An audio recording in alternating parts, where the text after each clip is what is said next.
Hey everybody, Eddie Webb. We are back here in the New Media Lab with Maricopa County Community College Chancellor Dr. Stephen Gonzales.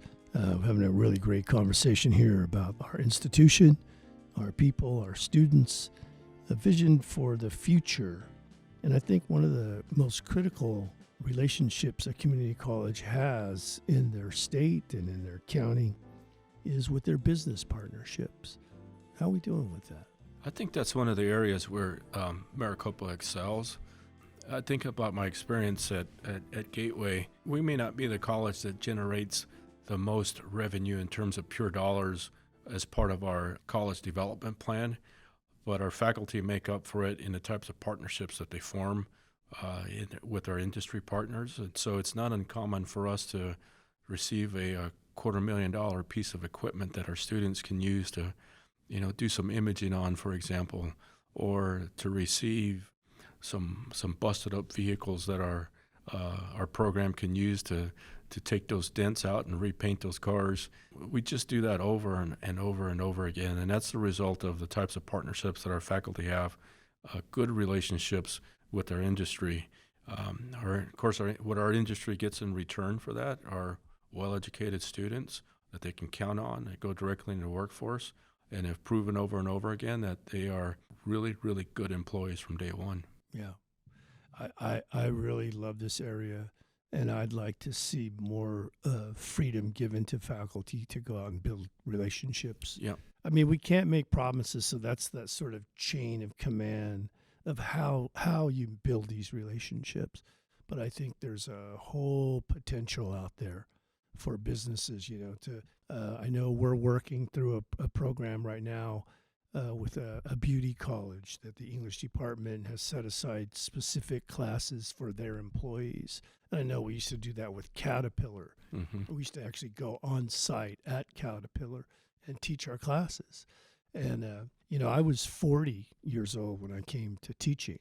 Before that, I ran businesses and worked in the business industry, and almost every business leader I've ever talked to since becoming an educator, I ask them if they want their employees educated, and they're absolutely right. They want people who have gone through processes of problem solving, teamwork, critical thinking, and who are well read and learn to appreciate other cultures and stuff. That's a positive, right? For their company and for our citizens and our country as a whole. So I hope we continue down that path to build those relationships.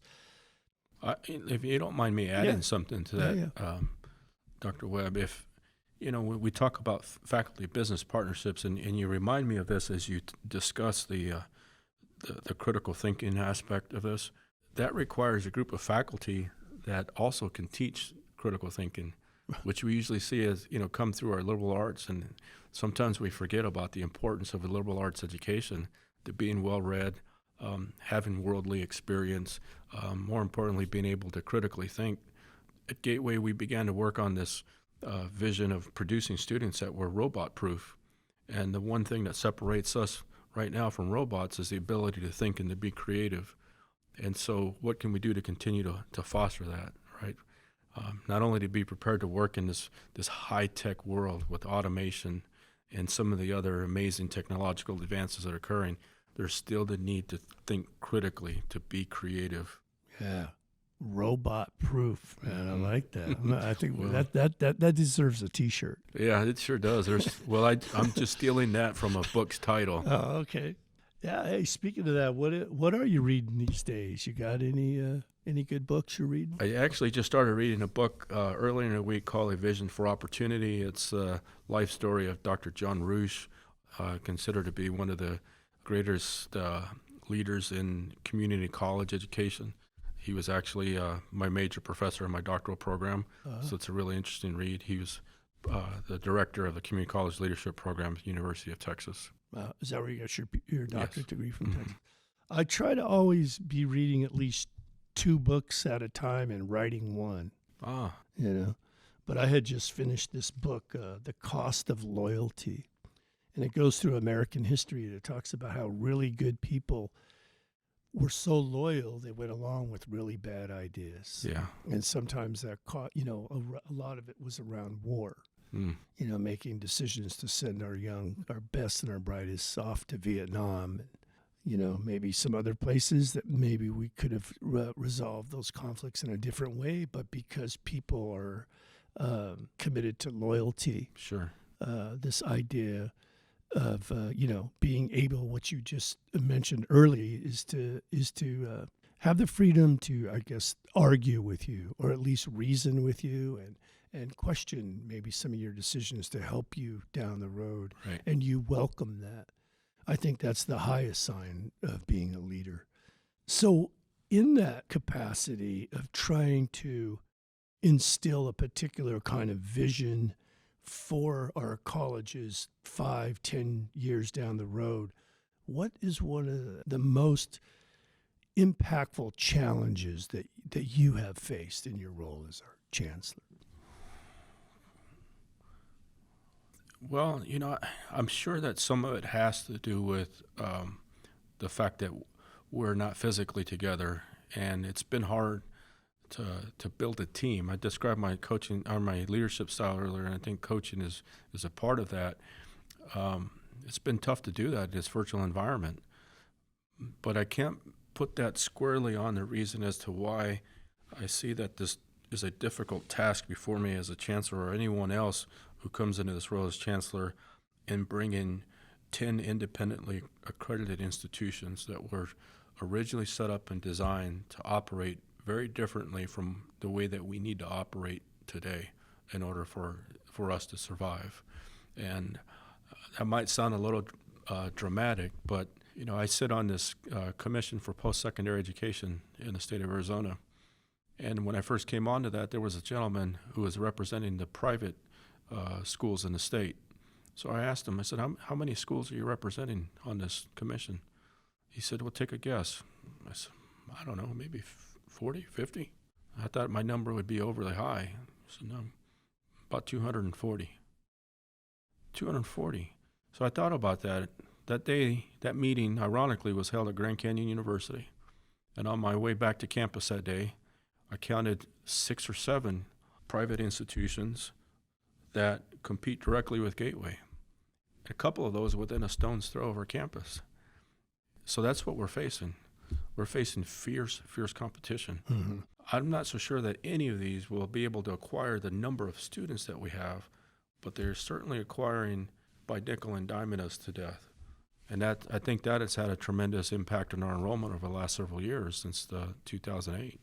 And your thinking is you want to see all 10 campuses work more in a unifying right fashion. Right. So is that where what I think we were doing? It felt like we had gone through this process as we were saying, okay, SCC does this, Chandler does this. I don't know if that, then you get into access, travel, right? If only one college focuses on one thing, someone in Mesa that could come to Mesa would now have to drive to Gateway. I mean, there's a lot of working parts there. Yeah. But I understand what you're saying in terms of we have to be more unified. Are you thinking less presidents that run more campus? Like what is a detail of? Give me an example of what you're thinking about. Well, the way that we're accredited could be one of those ways that we begin to explore how we look as an organization.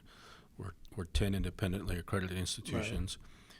I know that single accreditation has been considered before, but you've got to ask yourself what problems are you trying to solve through that can't be solved in the way that we're already organized. Right. Why go through that exercise if it's not going to change anything? I guess what I'm talking about, and to be different from what has been tried in the past, is, and it goes back to the 11th college district office, and being able to define clear swim lanes of the role of a district office versus the colleges, where the district office truly becomes the center of support for the work that happens on our college campuses. All right? And not the other way around, because sometimes as a college president, it would feel like we were here to serve the district. Right. And we can't operate that way. That's right. And it doesn't mean that if Mesa has a program that they're the only college that gets to do it in a district, because you're right, that we've got to find a way to deliver this program and have it accessible to students throughout our district. Right.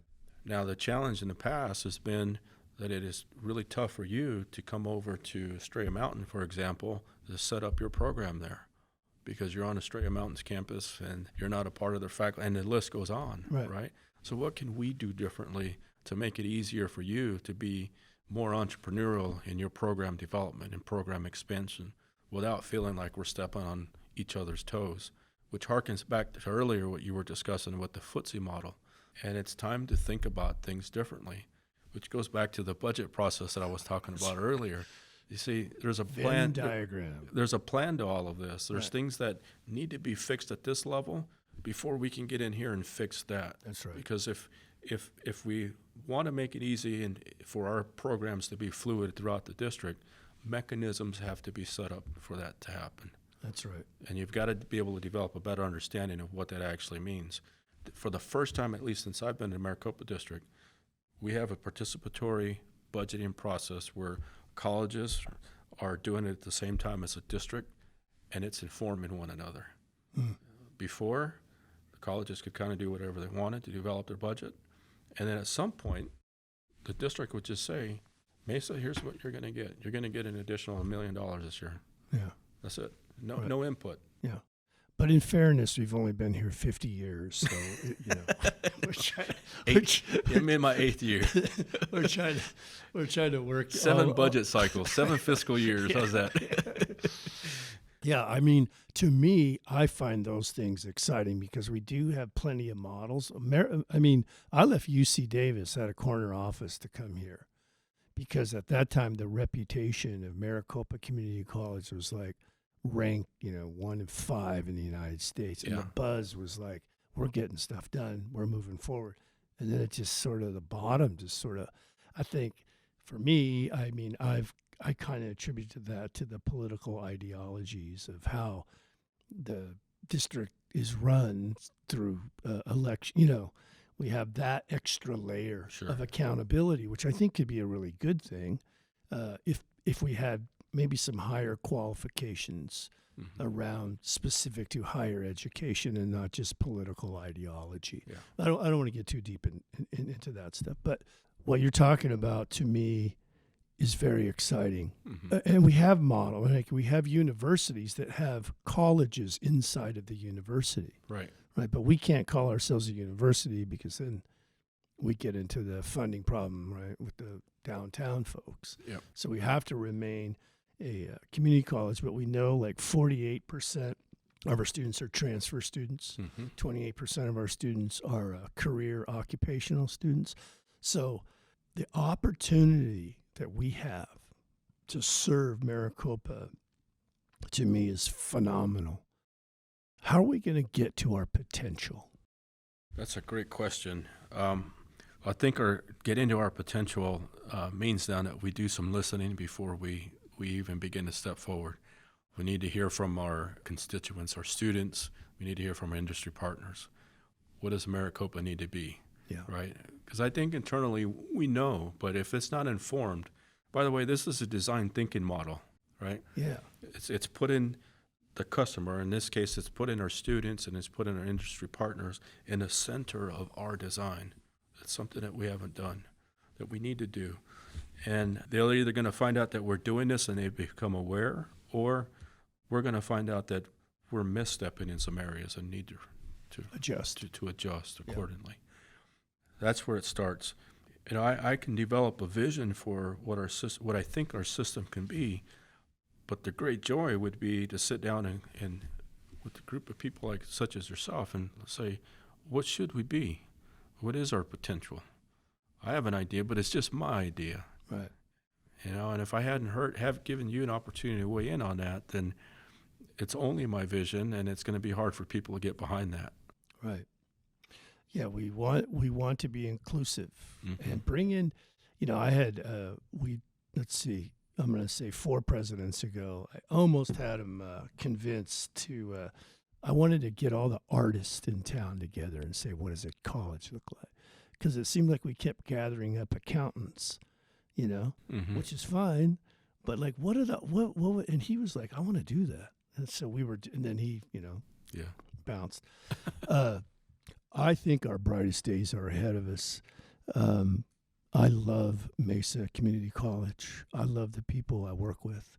We come here every day and empty our tank, Mm-hmm. I think the potential with the right leaderships, the right folks in leadership, I think we can become that, not to get all romantic, but that shining city on the hill. Yeah. I think it's possible for us. We have so much good going on, so much support. Everybody, we are here at the New Media Lab at Mesa Community College. We're talking with our Chancellor, Dr. Stephen Gonzales, and we're talking about our challenges, our opportunities, and our potential. We really hope that you all listen to this particular podcast. I think I think you'll find it very inspiring, and I think we've covered a lot of ground. I'd like to give Dr. Gonzales, our Chancellor, an opportunity to say some last words for us, for our community. Some final words. Let me just say thank you to all of the employees of Maricopa for stepping up over the last several months and doing some of its finest work in a worldwide pandemic. I think we've learned a lot about one another. I think we've learned that we can adjust and adapt perhaps a little more quickly as a large organization than we previously thought. And as you said, I think our best days are ahead. I'm really excited. I'm really looking forward to working closely with every employee and finding ways to engage our employees throughout the district to be a part of the solutions, to really understand the impact that they can have on our organization. Yeah. I'm excited. Well, I thank you for being here. In my dad's language, they say, Dona go ha'i aya ski galia hiliga hawa hawa. We'll see you all again, and everyone, take care of each other out there. We'll see you soon. Thank you.